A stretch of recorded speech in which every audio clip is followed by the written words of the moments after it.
लेकिन जीवन में जब आपको अपने लिए बनाने की बारी है तब आपका अपना कोई नहीं आएगा। इस संपत्ति को लेने के लिए हजार लोग तत्पर हैं, और अगर आपने इस संपत्ति को अपने जीवन में नहीं कमाया तो दुनिया को तो माला माल कर दोगे पर खुद कंगाल होकर इस संसार से जाओगे। ये भजन का समय है।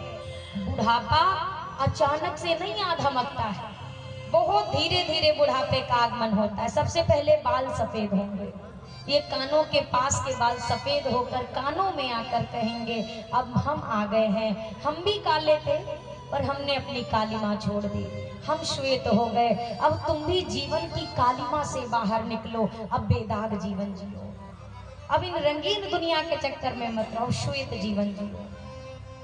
कान के पास बाल श्वेत होंगे, आंखें देखना कम कर देंगी, अब कम दिखाई देता।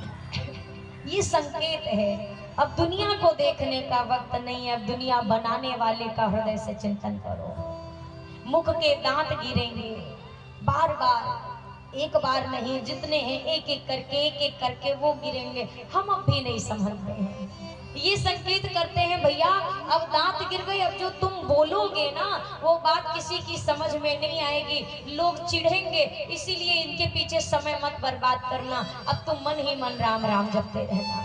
हम तब भी नहीं समझते।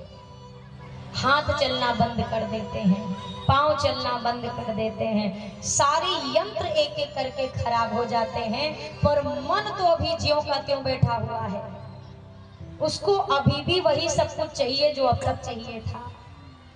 और अगर ये इस समय नहीं सुधरा तो ये आने वाला जितना बचा खुचा समय है उसको बिगाड़ कर रहेगा।